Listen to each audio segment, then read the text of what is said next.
brought to you by Silver Pumps.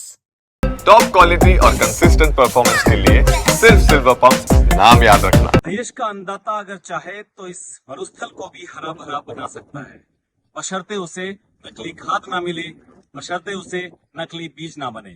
बिल्कुल आपने सही सुना।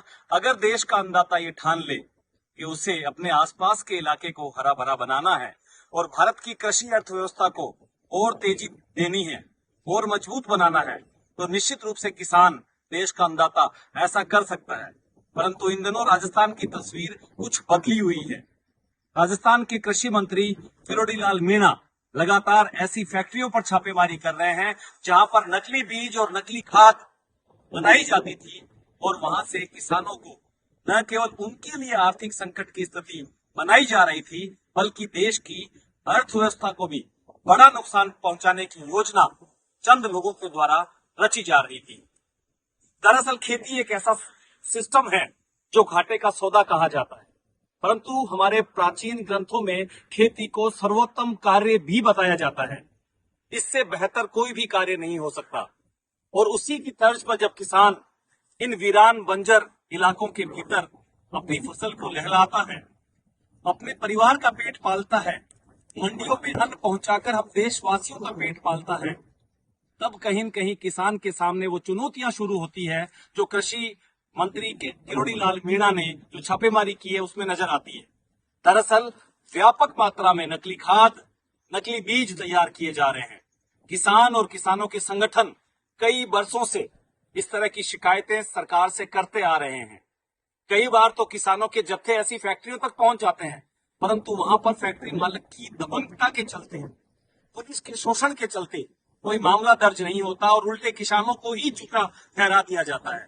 परंतु इस बार राज्य के कैबिनेट मंत्री, कृषि मंत्री किरोड़ी लाल मीणा ने बाजी अपने हाथ में ली और ऐसी फैक्ट्रियों पर छापेमारी करने की कार्रवाई शुरू की।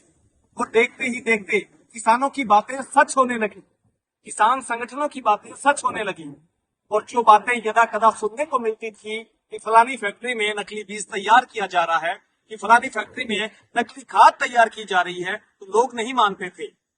परंतु अब लोगों ने न केवल माना बल्कि अपनी आंखों से देख भी लिया कि किसानों के साथ, अन्नदाताओं के साथ किस तरह का छलावा ये चंद सफेद पोश लोग कई वर्षों से करते हुए आ रहे हैं। इस वीरान बंजर में ये जो वनस्पति उगती है, इसका बीज असली होता है, इसलिए थोड़े से पानी से उग जाती है।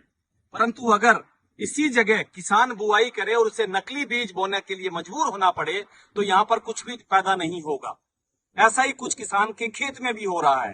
किसान जब बीज लेके आता है तो उसके बीज के भीतर इतना मिलावट होता है, इतना नकलीपन होता है कि उसे 2-2, 3-3 बार बुआई करने के बावजूद भी फर्टिलाइजेशन नहीं होता।